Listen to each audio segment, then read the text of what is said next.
This episode of the Media Leader podcast was edited by our production partner, Trisonic, the audio advertising specialists with over 25 years' experience. For more, visit trisonic.co.uk. If you start with cinema, whether you're launching a campaign, you're launching a new brand, or you've got a difficult message or a new message, that's where we play best. Welcome to the Media Leader podcast. I'm Jack Benjamin. At the tail end of March, Digital Cinema Media, or DCM, the UK's largest cinema ad sales house, hosted its annual upfronts in the Leicester Square Odeon. It was an opportunity to celebrate cinema's strong start to the year and look ahead to the 2025 and 2026 film slates, but also an opportunity for brands to consider whether to position the media channel more prominently on their AV plans. Among the presentations, new research from DCM found that cinema is well placed to drive price premiums. That is, consumers were willing to pay on average 12% more for a brand that advertised in cinemas than if they had advertised on other media channels, a finding that could prove useful in an era marked by continued macroeconomic uncertainty and the desire for brands to retain pricing power. Karen Stacey is the CEO of DCM. I wanted to speak with her to further unpack the research, understand what is driving strong Q1 growth in cinema advertising, and discuss where cinema belongs on media plans today and whether it can grow its share of ad spend moving forward. This is our conversation. I hope you enjoy. Karen Stacey, welcome to the show. Thank you very much. Thank you for having me. You've had a long and storied career in media, including more than a decade at DCM now. Take me back to when you first joined the media industry. What drew you to media in the first place? So it's well, I guess it's quite a funny story. So a lot of people say how they sort of fell into media, and I didn't exactly fall into it. So what happened was I was doing my A-levels, and I was just sitting my maths A-level actually. And at the time I wasn't going to go to university. In fact, no one at my school went to university. I think the vicar's son and the headmaster's son went, and that was about it. So my mum was at home and she heard an ad for an accounts assistant on LBC radio. And being a tiger mother before her time, or just wanting me to get a job, she rang and pretended she was me. Oh, wow. And she got me an interview. So it was the times when you just had to ring, sort of register, say a few things. And I went for the interview and I got the job. So that was how it started. Literally, I think I'd had a week off after finishing school. So straight out to work. And within just a few months, I realised the sales team were having so much more fun than the finance. Nothing against finance teams. They are a very important part of any company. However, it was a time where the sales team were having a really good fun. So I moved to be an assistant in the sales team, working within LBC Radio. And that's where it started. And you ended up spending 16 years at Bauer. We were just talking before we started recording. But then you joined DCM in 2014. What drew you finally into cinema from working especially in radio for so long? So what drew me was the chairman of DCM is a chap called Nigel Sharrocks, who's a well-known, brilliant leader in the advertising industry, ran a lot of agencies and worked at Warner Brothers, and he's the chair of DCM. And I've known him for a long time. And he was, at the time, I just thought being just friendly, just sort of, so he was asking my opinion on what I thought about cinema advertising and how he was sort of like trying to think how to move it forward, and had some questions about where the company was at that moment in time. And unbeknown to me, and this is a lesson for everybody, that every meeting is an interview. He was basically interviewing me. Oh, right. Okay. And so after a few conversations, he said, I want you to come down. I want you to come down. And so then the current CEO had resigned. And so he said, can you come down and run DCM? And the other interesting thing, which again is another lesson. So he then said, but it's only interim. It's a 6-month interim, and then we've got to interview for the job. And I was like, really? An interim role? Not really sure. And so I spoke to another good friend, a chap called Tom Maloney, who used to run EMAP a few years ago. And Tom is a very good coach. And Tom said, he gave me some advice, which was, now they say it's interim, But when you go in there, never use that word, never put it on your email. Don't act like an interim and then you won't be one. Make the decisions you need to make as a leader. And at the end of the 6 months, they will have to take the job off of you rather than you apply for it. Mm-hmm. And that was just really sound advice. But why did you want the job in the first place? The more I thought about it was, obviously it's a great medium. So it was my first CEO role. Mm-hmm. So that was really attractive. And I think there's 3 things that really get me up in the morning. And I've always been on the media owner side and media sales. So what I sell and what I am representing or what I'm trying to convince clients to use as part of their media plan is really important to me. I've really got to believe it works. And I've really got to understand that where it fits in their schedule. And I really believe in being great ads in great content in a contextual kind of way. So that's why I always love radio, because you could do that really, really well. Before Bow, I was at Channel 4, loved television. So it's really important to me what medium I'm in. The next thing is who I report to, and my leader is really important to me. I've worked for people that I haven't got on so well with, and it keeps me up at night. And Nigel is the most brilliant, wise leader, and one of the best people I've ever worked for. So that was number 2. And then thirdly, about the culture of the company. And the culture of the company, so we are owned by Odeon and Cineworld, and View sit on our board, and they think advertising within their business is really important. So they value what the company does, they value the revenue that it brings, and that's important too. And so when you've been, and again, within radio, radio has one income, which is advertising. So that revenue stream is really valued, or the team is really valued. So I think there's somewhere around understanding the value of where you're working and being valued is just things that are important to me. And we'll talk about the revenue in just a moment. But first, apart from your work at DCM, you're also the current president of Wacl, which is also known as the Women in Advertising and Communications Leadership. As you explained to me earlier, it used to be Women in Advertising and Communications London, and then that was changed recently. So that was something I learned for the first time today. I'm curious, what are Wacl's priorities this year, and what are its members currently thinking about the present moment in media and culture more broadly? So the overarching vision for Wacl is we are a group of senior women, and we are there to accelerate gender equality in the advertising industry. And that is our number 1 goal.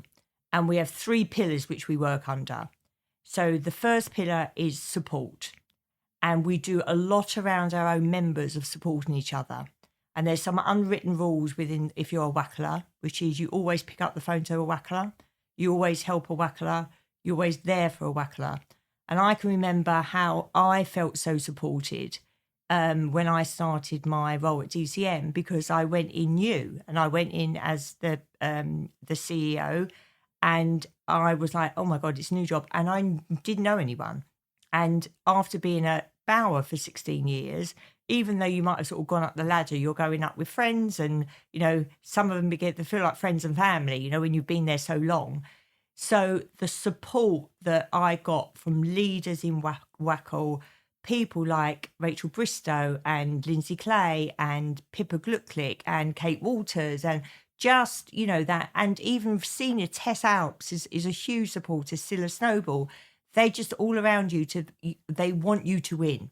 So that is so important. And we do lots of things within our own community to support each other. The next pillar we have is to inspire. And what we believe in is that it's no good us just creating a great universe for us. We've got to create a universe for the next generation of female leaders. So we do 3 things around Inspire, which is inspire the next generation. And that is, we do Wacl mentoring, which we give up our time, and we all Wacl, we probably about 150 of us spend time mentoring the young talent coming forward. We run something called the Talent Awards, which was created by Tess Alps 20 years ago, and it creates bursaries for young women to help with their training. And this year it's our 20th year, and we just gave out 29 different bursaries of up to £1,500 each for each person. And then we run a festival called the Talent Festival, and we have a whole day of inspiration. So from great female leaders to brands to creatives, all about talking about our industry and to give women more confidence. And then the final one is we campaign, and we created something which we call the CEO handbook, the CEO 101 handbook. And we say there's 5 levers of change, which if you operate these levers well, then you will accelerate gender equality, which benefits everybody. And this is a male and female thing, not just a female thing. And we work hard on campaigning for those 5 levers. Flexibility, which I think is a given now, but obviously that was before pre-pandemic. But flexibility first. We believe in be a women's health hero. Women's health is just complicated. And from the beginning to the end is complicated. So just be a women's health hero. Change the language of leadership. Work like the world is watching. And we talk about that, we have a duty to make sure we have teams that create work that reflect society, and also that the work we're doing reflects society. Mm-hmm. So the teams that make it and what they're creating has to reflect society as well. And the final one is promote for potential. And I think we all know that a lot of the times men are more confident maybe in their ability than women generally. And I think as leaders, it is our job, like teachers, teachers know that sometimes the biggest introvert can be the most talented, and they're good at just pulling that out and giving them responsibilities. So we say that, just if you're not sure, have a go and promote for potential. And what are Wacl members sort of making, generally speaking, without naming names, you don't have to, of the current climate? So I think everyone is so upset and disappointed about this general rollback. Rollback in D&I. Yeah. And clearly the work's not done. And I think where we are trying to not get distracted with the noise. So I think there is a danger that you're distracted about the argument of why there's rollback and not concentrating on why creating equality makes companies better. And I heard a story actually about Dominic Cummings, and he was saying during the pandemic, one of the reasons they created so many different rules in the UK about what level, what region you're in and what bubble you're in, and are you a 2 or are you a 3, was to get the country talking about the rules rather than the pandemic and the fact they didn't know what to do. So it's like a distraction. And it's a very common communications place, certainly in the US at the moment. Yeah. So I think what we're trying to do is just concentrate on our playbook.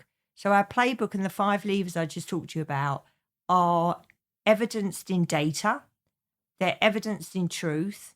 And the big thing that we want to push more than ever is that men gain out of a gender equality business as much as women. There is less stress around mental health on men. There is a feeling of a success from men when there's gender equality. So it's a win-win. And I think where the narrative lost its way is when it seemed to be this win-lose. Mm. So I do feel it's just of a more even playing field. And I think perhaps what men have got to do, which they didn't have to do before, is work out their superpower. Why should you have this job? Tell me, and because the rest of us, under the white middle class man, has always had to sell our superpowers. So I just think, so we're all on an even playing field. You just got to sell your superpower, and if you've got one, that job will be yours. Mm-hmm, mm-hmm. definitely an argument in favor of the meritocracy. Yeah. Absolutely. So I want to talk obviously about cinema. DCM had a very positive start to the year this year. At the upfronts last month, you revealed that DCM revenues are up 33% so far in 2025. Yep. Meanwhile, overall cinema admissions are up 10% year on year. So I guess the first question is, what's behind the early growth for DCM specifically? And then what explains the stronger revenue growth compared to the still strong but not as strong admissions growth? I'll start with the revenue. So we've worked really hard over the last, well, certainly since the pandemic and before, around cinema's role in the multimedia world. And one of the attractions of coming to DCM is when I looked at the business, I saw a medium that was getting stronger, not weaker. And in this whole traditional world, that was quite unique.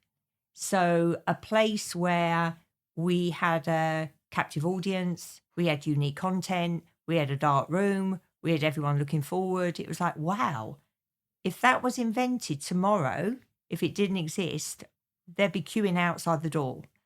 So I saw that as a big chance. And I think I presented at the upfronts, which is, and emotionally, everyone understands cinema. You know, there's not, and I've worked in a lot of media. There has not been one client that I haven't met who hasn't said, I love cinema. Right. I love my ads on that big screen. So it's like, okay, so if we're emotionally really engaged, why are we only 1% of the share of the pie when actually all the research says we should be about 5%?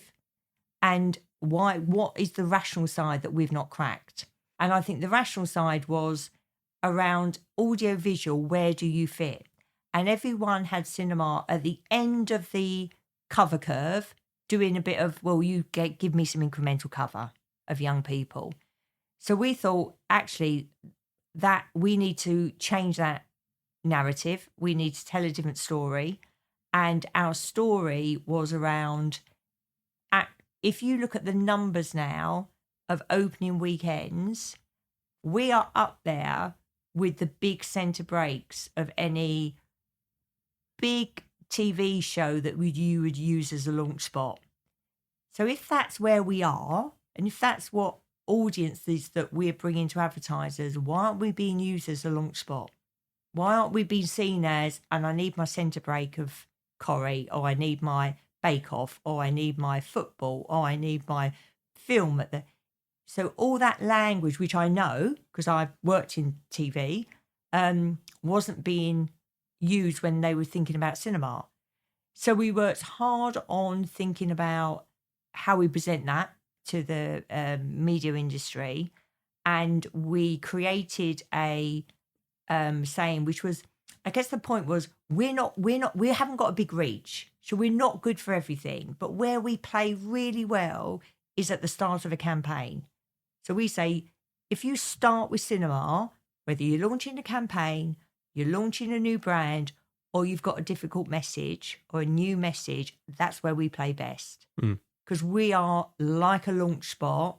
You can play longer content, you can play, and the numbers that we're getting on some of those blockbuster films are as big as what you would get on a television over a sort of a 4-day period. There's a couple things to unpack there. Number one, you referenced our parent company, which is AdWanted, has been working with DCM alongside PwC to turn cinema into a TVR buy or comparison, right? Could you explain a little bit more? Of course. How exactly that works? Of course. And I know AdWanted don't say this as much, but when Greg started, Greg Grimmer, I loved his clear mission, which was, I'd like to be the Bloomberg of media, which I like to be the database. And when I was looking at, so what data do you give cinema or show cinema? It was just all, box office. Right. And box office is not media language. No, admissions is the currency. Yeah. Admissions is the currency, but it was all box office or even admissions. What's that really mean? We've done some work with PwC and our insight team. So I think I was probably about a year in, and someone was like, oh my God, it's done 17 million at the box office this weekend. And I was like, oh my God, I have no idea what that means. So what? And my first question was, if it was a TVR, what's the number? And it was told like, no, I don't think you can do that. And obviously you can. The data that cinema has is incredible. So we get line by line, cinema by cinema, showing by showing, ticket data the following morning. So it's quite incredible. And so we like an overnight almost. Literally like an overnight. Apart from their tickets, it's not a bar panel. Right. So it's actual people that went to the cinema. Right. So we then worked with PwC to say, look, we think we can turn this into TVRs, and we showed them all our workings and the fact that we know how many are. Most people don't go to the cinema more than once.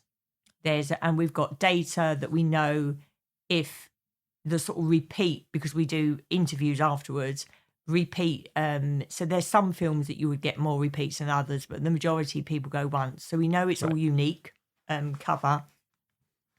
So then we worked with them. So we spoke to you guys and we created a partnership. And then Rob, who does all your data work, worked with our team. And I guess the other insight was we'd created a client team, and we had 3 people from PhD and OMD, and they were talking about how much planners used advantage data. So they were saying, this is the place we go. So this is the data, this is how we use it, and there's nothing on there for cinema. So Sophie Gow-Evans, who was the OMD, originally from OMD as a planner, she came up with a plan with our insight guy. And this is the beauty and the support I get from our shareholders. And it was a chunky old number to create the work with AdWanted, and then the planner that we use now, or the AV maximizer, as we call it. And we created all that work together. And it's actually resulted in significant business uplift. A significant uplift. Interesting. And I want to say, none of this was prompted. Yeah. I did not know you're going to promote the parent company that the Media Leader is part of, to be completely honest. Yeah. Oh, it was no, and I love the fact that AdWanted take this mantle of being the data-led information company for the industry.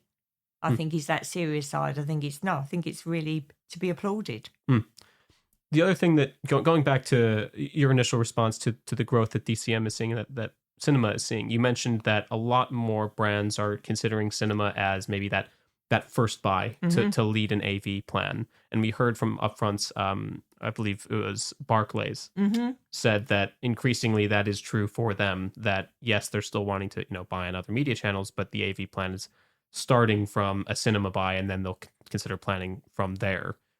Do you expect that to become more the norm? Because that struck me as unusual or new, at least, to hear that cinema is really taking that top spot on the mantle of when you're considering first sitting down and planning AV. Yeah, I think where we're moving to is it's just screen planning. And whether it's a small screen to a really big screen, there's a place for all of them. And where would you start? You'd start with the biggest screen.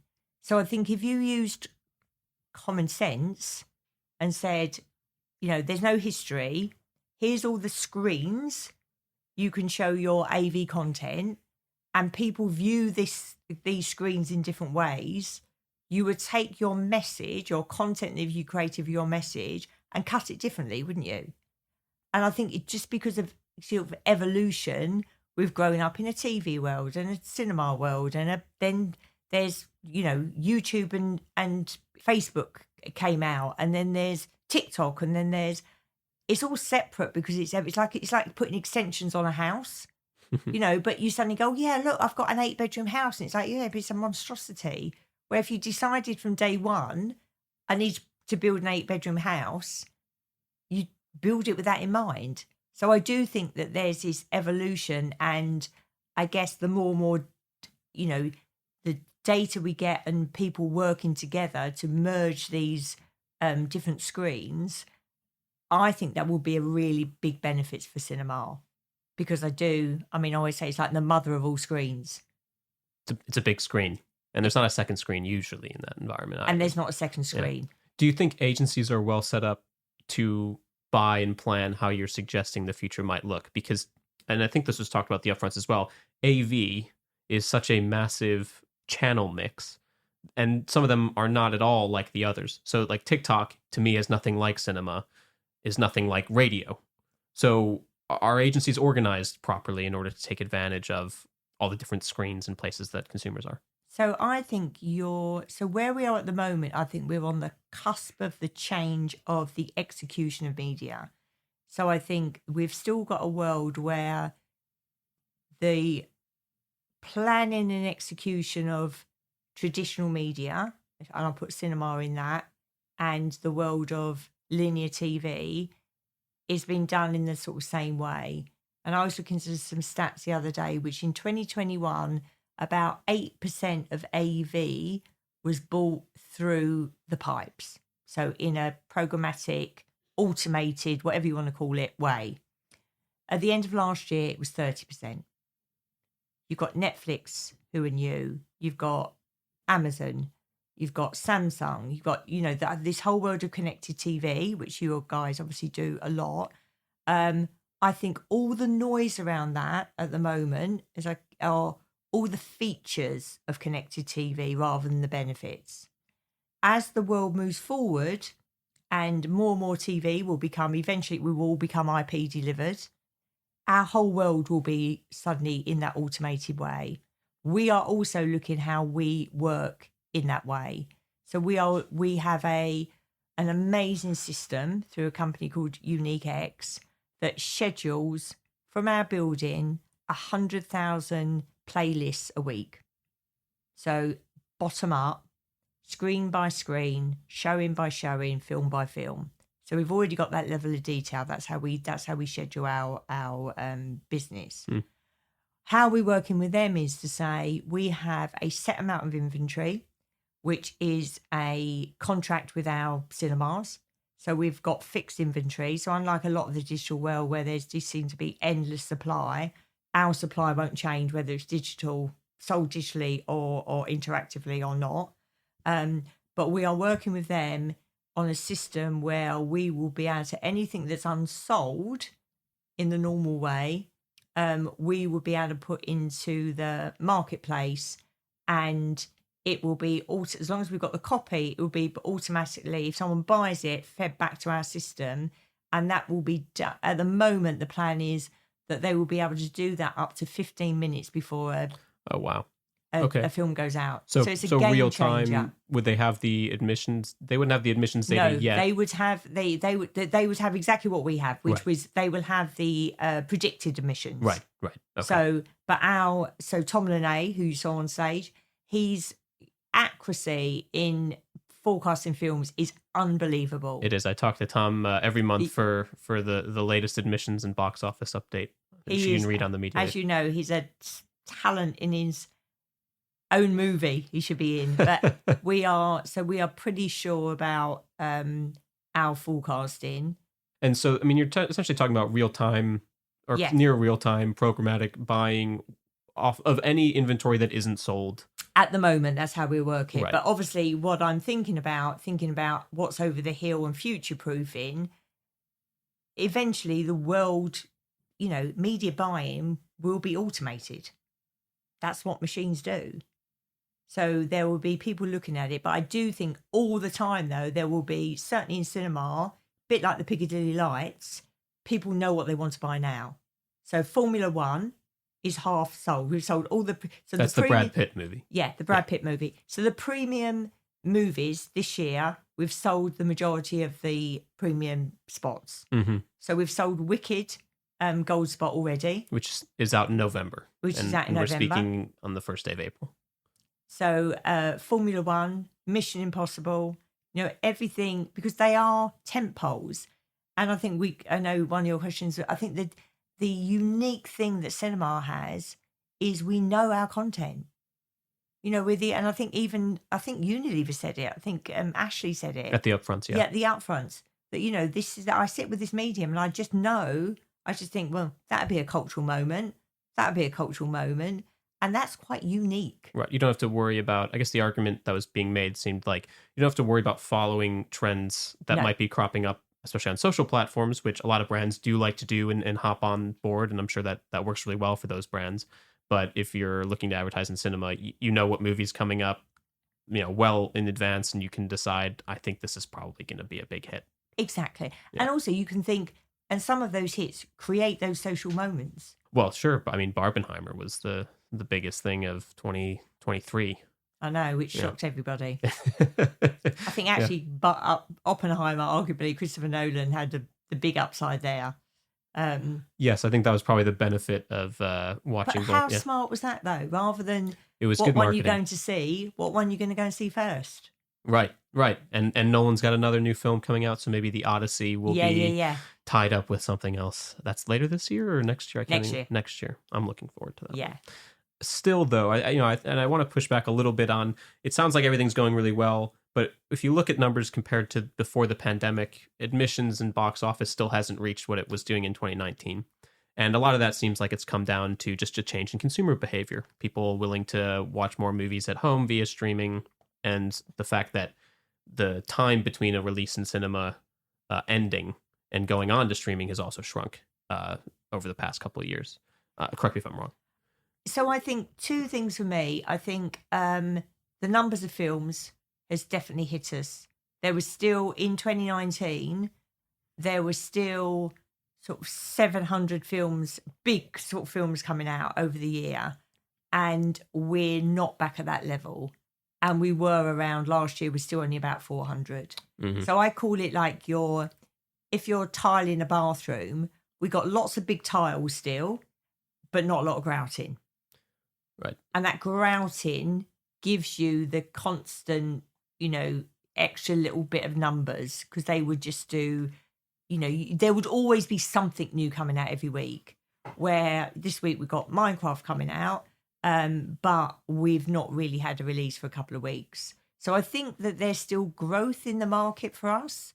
We think we're going to grow again this year, but rather than bouncing back from 22, so 22 we're probably still about 25% down on actual admissions on from 2019, but that was our biggest year ever. Sure. I mean, it's a tough comparable, sure. But that's a significant number. And I guess the question is, do you expect that it will ever get back to 2019? Or has consumer behavior shifted that the expectations need to shift in terms of admissions? Clearly it isn't impacting your business that significantly, but it's important for advertisers, I imagine. I think on the theatrical window, I think you might see that strengthening again, because I think all the numbers, don't forget finance men are always in charge, or finance people, that you make more money the stronger the theatrical release or the length of the theatrical release, because it builds anticipation, and then people will pay for the streaming. Mm-hmm. So and some of the talent, so whether it's directors or the actors, are saying, so Christopher Nolan has a non-negotiable 100-day window. Tom Cruise, 100-day window. So there's more pushback there. So will it be back to 16 weeks? Probably not. So it's at 7 at the moment. Maybe it'll go to 9. Who knows? But I think certainly the debate around will we go day and date has gone, because it was a disaster. The main disaster, actually, they didn't think about was piracy. Sure. I mean, I'm not surprised that people would immediately try and pirate a film that came out on streaming. Well, you can imagine. You can, sort of the 4K TVs and the surround sound is really easy to do. But I also imagine there was a movie is more likely to get more views on streaming if it had a longer cinema release that built some hype and people start talking about the film. So actually, the streamers and the cinemas probably have a bit more of a symbiotic relationship than one might think. Yeah. The other thing so Claire Ender's analysis, they did some work for the movie industry, and they said the simple maths are everyone that watches it in the cinema you will make pounds from, and everyone that watches it on streaming you make pennies. And that's sort of the delta between the two, which is just quite sobering. Does that just come down to the fact that the screen's bigger, the environment's different? Yeah, and they just get a better return. Right. You know, they take every ticket that you buy in the cinema, they take 50% off. Mm. I wanted to ask, in a related way, the research that was presented at the upfronts was quite interesting to me. It's also about sort of return on investment in cinema, but also in generally among other media channels as well. So the research had to do with price premiums. In your own words, I guess it would be helpful just to know what were some of the core takeaways, because my understanding was cinema really does drive price premiums relative to other media channels. I think what it showed was the context in which you show your advertising has a big influence on the perception of value of that brand or that product in the consumer's eyes. Because when they see you advertising on cinema, they know how much they've paid to get into the cinema. They know how much movies cost to make.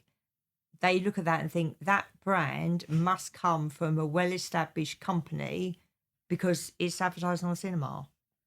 Where down at the other end of the scale and with some of the attributes of other media, they just know it's cheaper.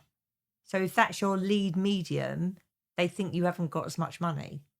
And I just think it's the whole perception thing of you expect different prices in different environments. So I think that for me, so the other thing that I think was important, which we spoke about a lot, was we feel like we've gone into a world where we are chasing efficiency of media and the return on investment on the media and the cost of that acquisition of their next client. And actually, which is what Andrew talks about, the P in this whole world of what's important to clients is price.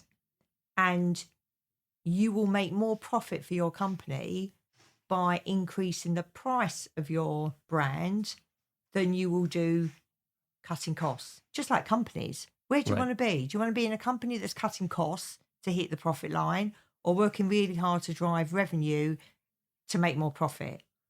And it seems like a lot of the relevancy is also that a lot of uncertainty in the macroeconomic environment, having some sort of price elasticity for your product or having control over the fact that maybe you can raise prices without people moving away from your product is potentially increasingly important if businesses don't feel comfortable right now. Especially for brands. Right. Especially for brands. That, say if you take just FMCG, which is the interesting one for me, which is, you know, if you're a biscuit brand and someone goes, oh, McVitie's have got more expensive, I'll buy own label, unless they go, no, I know it's £1 more, but I really like McVitie's. Right. There's lots of substitutes for those types of brands. Exactly. Right.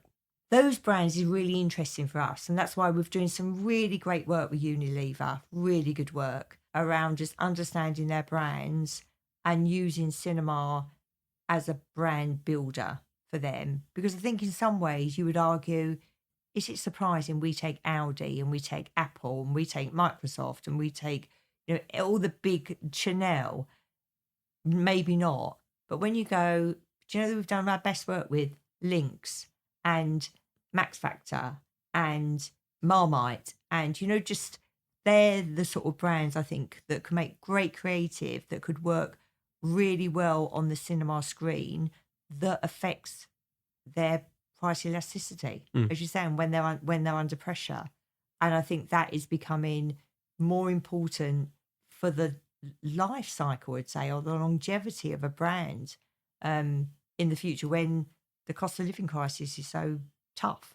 Do you think brands get the most out of their creativity on the big screen? Because it seems like a lot of ads you might see, some are bespoke for cinemas, and those are probably the ones that I can remember most, that come to my mind most easily, like Google Pixel for Wicked or something like that. But there's lots of ads that are just repurposed, I assume, from TV. Do you know, it's really, so 90% of our ads are exactly the same as TV ads. But we did some research a while ago now, but the fascinating fact was we showed people the ads that we played and just said, asked them if they'd seen it on television. 85% of people, even if they had, they thought they were different ads. Oh, right. Okay. So this whole thing of like, so literally 10% of our ads might be bespoke, but most people think they're different. Mm. And that's because they sit and watch them. I mean, literally. You're implying that people don't watch ads on TV. They don't watch as long as they do on... Right. And you've done research with attention measurement companies on that. Yeah. With Lumen. Yeah. So I don't know. TV does the most brilliant job, but we add to it. I don't think we're not big enough to replace it. We're codependent on everyone else, but we've got I believe we've got a bigger role to play than we're probably currently playing. Mm. Do you think there's any limitation in terms of your growth because cinema is a long-term play, or perceived as a long-term play, that if brands really want to get the most out of cinema, they have to be in cinema advertising for a long amount of time? Yeah. I mean, the econometrics show we work both ways, and it all depends who are we working with. So if someone's got a sort of heavyweight TV campaign and cinema, that really works.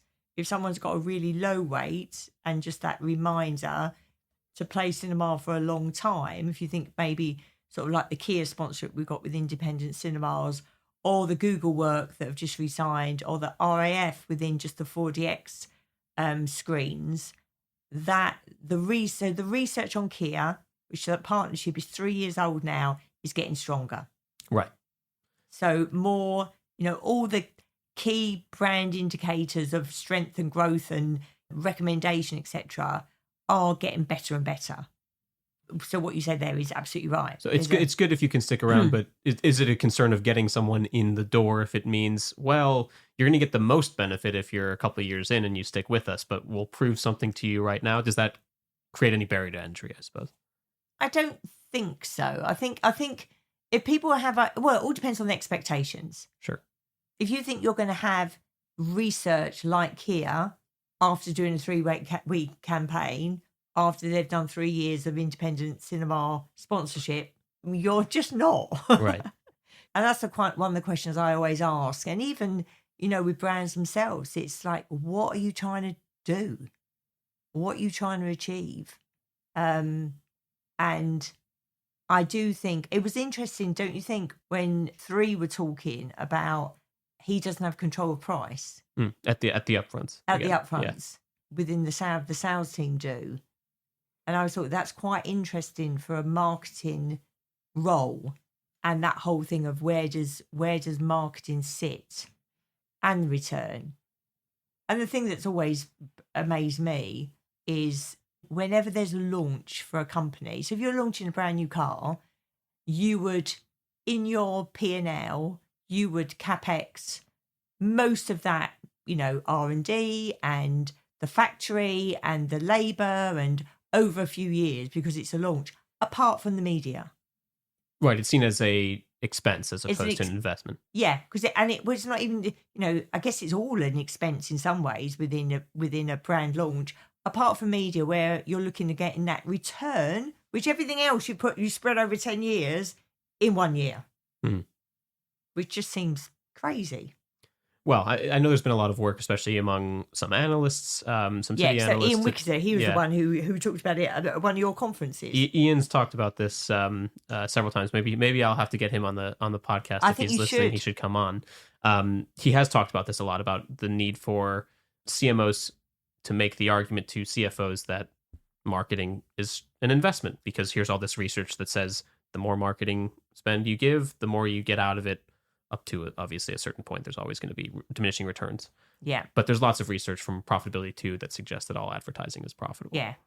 So it's I imagine it's an ongoing conversation that people like you have to have with your clients. Looking ahead into 2025 and 26, I mean, probably the most fun part of the upfronts was seeing all these different movie trailers of things that are coming down the pipeline. You've mentioned a couple of the sort of tentpole films that sounds like DCM has already sold. I'm curious, just from a personal standpoint, are there any films that you are excited about to watch in cinemas, and what are they for the next year or two? So my number one would be Mission Impossible. I know it's a bit odd, but I do love Tom Cruise. He's one of the most popular actors in the world.